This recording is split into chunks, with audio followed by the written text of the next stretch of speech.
আমার অনেক ভিডিওর কমেন্টে অনেকেই প্রশ্ন করে, দাদা আমি কত ঘন্টা স্টাডি করব, কতক্ষণ স্টাডি করলে ভালো রেজাল্ট হবে। তো মাই ডিয়ার ফ্রেন্ডস, আপনারা এটা জেনে রাখুন, এটা একটা ইউজলেস প্রশ্ন। এর বদলে আমাদের এটা ভাবা উচিত, আমি কতটা আউটপুট দেব, কতটা প্রডিউস করব। তা না ভেবে শুধু ভাবি যদি 8-10 ঘন্টা স্টাডি করতে পারি তাহলেই বোধহয় ভালো রেজাল্ট হবে। না, তাই এই ভিডিও শুরুতেই বলে রাখি, প্রথমে এরকম চিন্তাভাবনা নিজের মাথা থেকে বের করুন এবং তারপর ভিডিওটি শেষ পর্যন্ত মন দিয়ে ধৈর্য নিয়ে দেখুন।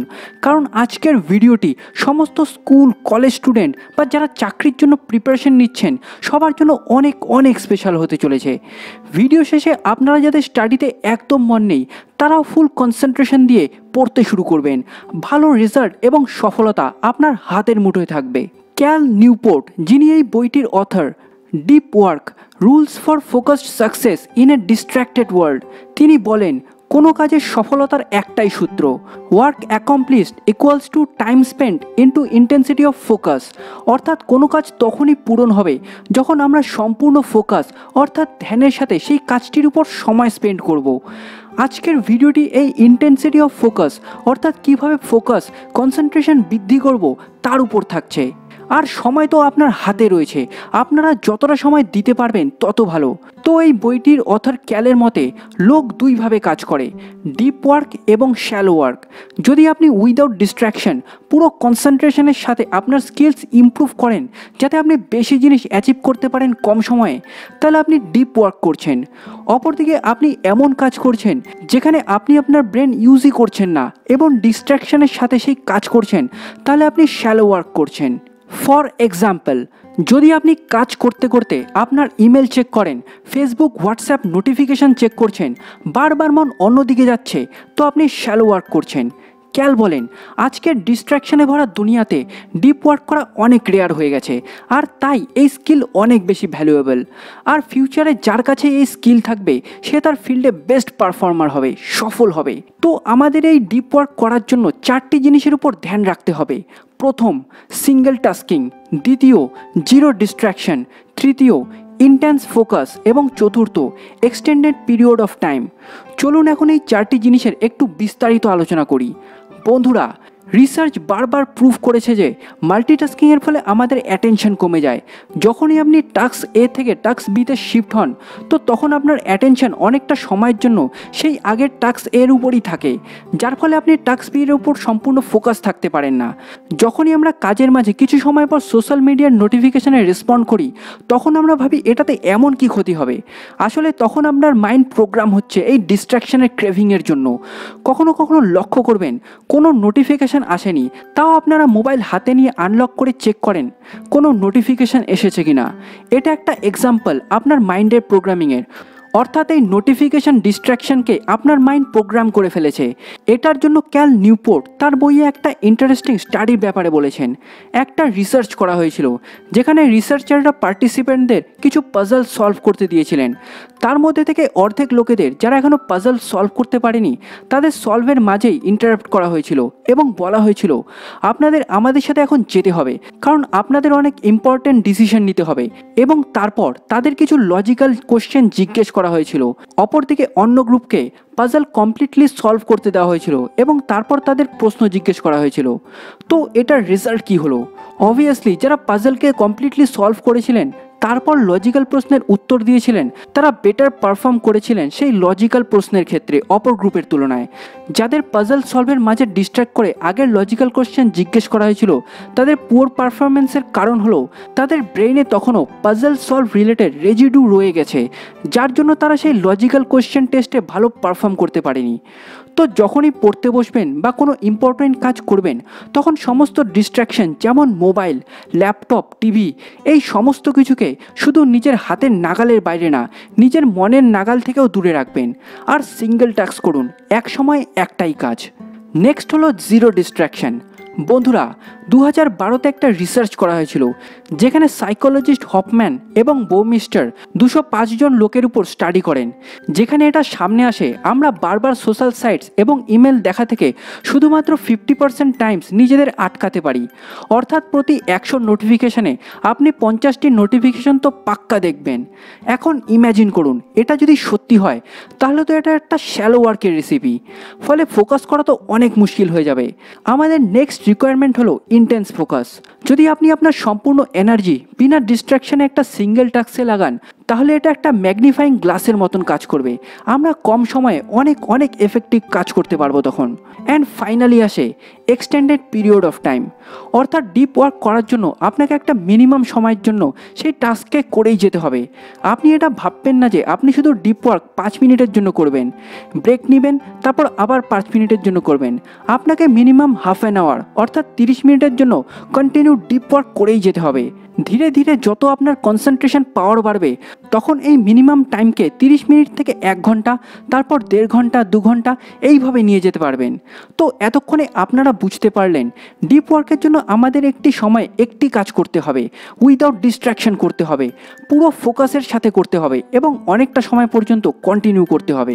কিন্তু এখন নিশ্চয়ই আপনাদের মনে একটা প্রশ্ন আসছে, আচ্ছা সব তো বুঝলাম, তবে আমরা এটা করব কিভাবে? তো তার উত্তরও ক্যাল নিউপোর্ট তার এই বইটিতে লিখেছেন। তিনি 4টি রুলসের কথা বলেছেন, যেখানে রুল নাম্বার 1 হলো ওয়ার্ক ডিপলি।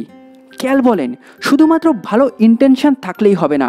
যদি আপনি সত্যি সত্যি ডিপ ওয়ার্ক করতে চান, তাহলে আপনার লিমিটেড উইল পাওয়ার অর্থাৎ ইচ্ছা শক্তিকে অনেক চিন্তাভাবনার সাথে খরচ করতে হবে। ডিপ ওয়ার্ক করার সময় প্রতিটি ডিস্ট্র্যাকশনকে নিজের থেকে অনেক দূরে রাখতে হবে। যদি আপনি স্টাডি করছেন, তো সেই সময় আপনার টেবিলে না কোনো সেলফোন, না কোনো এক্সট্রা পেপার, কোনো এক্সট্রা বই পর্যন্ত রাখবেন না, কারণ এই সমস্ত জিনিস আপনাকে কোনো না কোনোভাবে ডিস্ট্র্যাক্ট করবে। তো এর সলিউশনে অথরের বলা 4টি ফিলোসফি এখন আমি বলতে চলেছি। তার মধ্যে যে কোনো একটি ফিলোসফি আপনি ফলো করতে পারেন। তো প্রথম টেকনিক বা ফিলোসফি হলো মনেস্টিক অ্যাপ্রোচ, অর্থাৎ সন্ন্যাসীর মতন নিজের সমস্ত জিনিসকে ছেড়ে দেওয়া যতক্ষণ না আপনি আপনার গোল অ্যাচিভ করছেন। তো সেটা সোশ্যাল সাইটস হোক বা আপনার ফ্রেন্ডস। এই ফেমাস টেকনিকটি ইউজ করে অনেক ফেমাস লোক তাদের গোল অ্যাচিভ করেছেন, যেমন জে.কে. রাউলিং। যখন 2007-এ হ্যারি পটারের ফাইনাল বুক লিখতে চলেছেন, তিনি সম্পূর্ণ বই ফ্রেন্ডস, ফ্যামিলি থেকে দূরে গিয়ে সোশ্যাল মিডিয়ার সমস্ত কিছু থেকে ডিট্যাচ থেকে একটা হোটেলে গিয়ে লিখেছেন। 1974 সালে বিল গেটস যখন বেসিকের প্রথম ভার্সন লিখছিলেন, তিনি 8 সপ্তাহ সেই প্রোগ্রামিংয়ের উপর কাজ করেই গেছেন। তার বন্ধুরা বলেন যখন তিনি টায়ার্ড ফিল করতেন, তখন তিনি সেই টেবিলেই ঘুমিয়ে পড়তেন যেখানে তিনি কাজ করছিলেন। এই প্রোগ্রামিংয়ের জন্যই তিনি আজ $1 বিলিয়ন কোম্পানির ফাউন্ডেশন তৈরি করতে পেরেছেন। ডিপ ওয়ার্ক করার দ্বিতীয় পদ্ধতি হলো বাইমোডাল অ্যাপ্রোচ। এই অ্যাপ্রোচে যখনই আপনি হাই প্রোডাক্টিভ কাজ করবেন, তখন আপনি একটা আইসোলেটেড জায়গায় চলে যান। সেই সময়ের জন্য সমস্ত ডিস্ট্র্যাকশন থেকে দূরে চলে যান। প্রি ডিসাইডেড টাইম আইসোলেটেড থেকে কাজ করার পর আবার নর্মাল লাইফে চলে আসেন। রবার্ট কিওস্কি তার ফেমাস বই রিচ ড্যাড পুয়ার ড্যাড লেখার জন্য এই টেকনিকটির ব্যবহার করেছেন, যেই বইটি তাকে মিলিয়নার বানিয়ে দিয়েছিল। আপনি এই টেকনিকটি ব্যবহার করার জন্য লাইব্রেরি যেতে পারেন, অথবা এমন রুম যেখানে কেউ আসে না, কোনো আওয়াজ নেই এবং আপনার সেলফোনও যেখানে বন্ধ থাকে। বন্ধুরা, থার্ড টেকনিক হলো রিদমিক অ্যাপ্রোচ। এটাতে আপনি টাইম ব্লকস ক্রিয়েট করবেন। ফর এক্সাম্পল, 1 ঘন্টার জন্য আপনি আপনার ফোকাস রাখবেন, শুধু ডিপ ওয়ার্ক করবেন। সেই সময় no cellphone, no friends, nothing. তারপর 1 ঘন্টা এনজয় করবেন। তারপর অ্যাগেইন 1 আওয়ার ওয়ার্ক। আপনি এই টাইম স্লটসের অ্যামাউন্টসকে আপনার কমফোর্টের অ্যাকর্ডিং চুজ করতে পারেন। লাস্ট হলো জার্নালিস্টিক অ্যাপ্রোচ। এরকম লোক যারা ফুল টাইম জব করেন, যাদের কাছে ডিপ ওয়ার্কে যাওয়ার জন্য কোনো স্পেসিফিক টাইম নেই, তারা এই টেকনিকটি ব্যবহার করতে পারেন। এরকম লোকেরা যখনই ফ্রি টাইম পান, তখনই সমস্ত ডিস্ট্র্যাকশনকে অফ করে হাইলি ইন্টেন্সড ফোকাসড মোডে চলে যান। ডিপ ওয়ার্ক করার জন্য রুল নাম্বার 2 হলো এমব্রেস বোরডম। আমাদের মধ্যে অনেকেই ভাবছেন তারা অনায়াসে ডিস্ট্র্যাকশন এবং কনসেন্ট্রেশনের মধ্যে সুইচিং করতে পারবেন, কিন্তু এটা ভুল অ্যাটিটিউড। একবার যখন আপনার ব্রেন ওয়্যার হয়ে যায় ডিস্ট্র্যাকশনের জন্য, সেটার পর সেটা পাওয়ার জন্য আপনার ব্রেনের মধ্যে একটা ক্রেভিং হয়, সেটার চাহিদা হয়, আর আপনি প্রতিবার ইউজলেস নোটিফিকেশান দেখতে থাকবেন। নোটিফিকেশান না এলেও আপনি মোবাইল উঠিয়ে তা দেখতে থাকবেন, চেক করতে থাকবেন। এটার উপর ক্যাল বলেন যখনই আপনি আপনার মোবাইল দেখতে ইচ্ছে করবে, নোটিফিকেশান সোশ্যাল মিডিয়া করতে ইচ্ছে করবে, তখন বারবার কনসাসলি আপনার ব্রেনকে আপনার কাজের দিকে, আপনার স্টাডির দিকে ফোকাস রাখার চেষ্টা করুন। এতে ধীরে ধীরে আপনার distraction resisting muscle build up হবে। আপনি বেশি সময়ের জন্য একটা সিঙ্গেল টাস্কে ডিপ ওয়ার্ক করতে পারবেন। তাই যখনই আপনি কাজ করতে করতে বোর ফিল করবেন, তখন এমন করবেন না সেই সময় আপনি মোবাইল হাতে তুলে এবং নেট সার্ফিং করতে থাকলেন। না, আপনাকে আপনার ফ্রি টাইমেও ডিস্ট্র্যাকশন থেকে দূরে থাকতে হবে আর উইল পাওয়ার মাসেলকে ইমপ্রুভ করতে হবে। যার জন্য ক্যাল বলেন, আপনাকে প্রথম থেকেই প্ল্যানিং করতে হবে। আপনি আপনার জন্য মর্নিংয়ে একটা রুটিন বানাতে পারেন, যেখানে আপনি প্ল্যান করবেন আপনি সারাদিন কি করবেন। যদি আপনি এটা করতে পারেন, তাহলে আপনি আপনার ম্যাক্সিমাম ডিস্ট্র্যাকশন অ্যাভয়েড করতে পারবেন। ফর এক্সাম্পল, যদি আপনারা জানেন যে যখনই আপনি কোনো স্পেসিফিক জায়গা দিয়ে যান, সেখানে বন্ধুদের সাথে দেখা হয়েই যায়, তাদের সাথে ঘন্টার পর ঘন্টা গল্প করতে হয়, তখন তাহলে আপনি প্রথম থেকে প্ল্যানিং করতে পারেন যে আপনি সেই জায়গা দিয়ে যাবেন না। এইভাবে এরকম বিভিন্ন প্ল্যানিং করে আপনি আপনার ম্যাক্সিমাম ডিস্ট্র্যাকশন থেকে বাঁচতে পারেন, টাইম সেভ করতে পারেন। নেক্সট রুল হলো কুইট সোশ্যাল মিডিয়া। আরে দাদা, এটা কি বলে ফেললেন আপনি? সোশ্যাল মিডিয়া ইউজ করবো না? আমাদের কি ফ্রেন্ডস নেই নাকি? তো বন্ধুরা বলে রাখি, প্রথমত এটা আমি বলছি না, এটা অথর বলছেন। আর সেকেন্ড, নোটিফিকেশান আপনার ভিতরে একটা হ্যাবিট তৈরি করে, যেখানে আপনি সেলফোন নোটিফিকেশান এলে তো দেখবেনই, বরং নোটিফিকেশান না এলেও শুধু টাইম পাস করার জন্য আপনি মোবাইল খুলে এফবি হোয়াটসঅ্যাপ করা শুরু করে দেবেন। আপনি বুঝতেই পারবেন না আপনি কিভাবে 1-2 ঘন্টা এই জিনিসটির উপর ওয়েস্ট করে ফেলেছেন। তাই আমাদের ভিতরে একটা ক্রাফটসম্যান অ্যাপ্রোচ থাকতে হবে। যতক্ষণ আমরা ক্লিয়ারলি ডিফাইন না করছি যে এই টুলসটি ইউজ করার যে বেনিফিটস তা অনেক বেশি কম্পারেটিভলি তার নেগেটিভ এফেক্টস থেকে, ততক্ষণ আমাদের সেই টুলসটি ইউজ করা উচিত না। এখন আপনি মিনিমাম 30 দিনের জন্য এটা ট্রাই করতে পারেন। যখনই আপনি কোনো সোশ্যাল মিডিয়া সাইট ইউজ করবেন না, সেই 30 দিন পর আপনি নিজেকে দুটি প্রশ্ন করতে পারেন। প্রথম, আমার 30 দিন কি আরও ভালো হতে পারতো যদি আমি এই সোশ্যাল সাইটস ব্যবহার করতাম? এবং দ্বিতীয়, আমি যে সোশ্যাল সাইটসে নেই তাতে আমার বন্ধু বাকি লোকেদের কি কোনো যায় আসলো?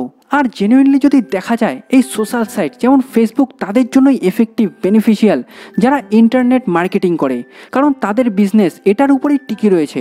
অপরদিকে স্টুডেন্টদের জন্য এইসব জিনিসের অনেক কম বেনিফিটস রয়েছে। Next rule, drain the shallow.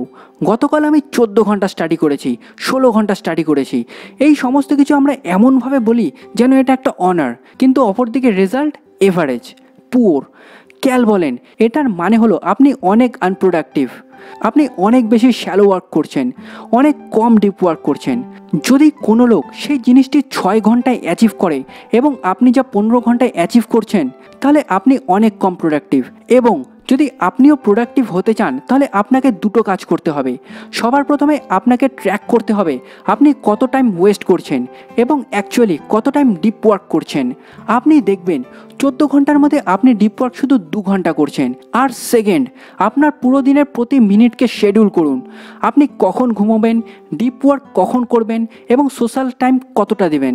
Obviously এটা 100% ফলো করা সম্ভব না, তবে এটা আপনাকে একটা আইডিয়া দেবে, একটা ডাইরেকশন দেবে যে আপনার দিন কিভাবে কাটাতে হবে।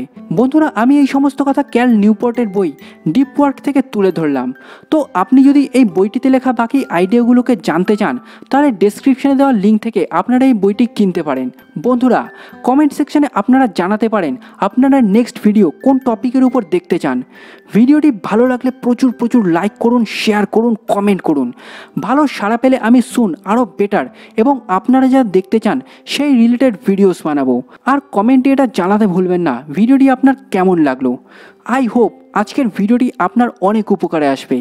ভালো লাগলে চ্যানেলটিকে সাবস্ক্রাইব করে বেল আইকনে ক্লিক করে রাখুন পরবর্তী ভিডিও সবার প্রথমে দেখতে। তো আজকের জন্য এই পর্যন্তই। সবাই ভালো থাকবেন। Love you all.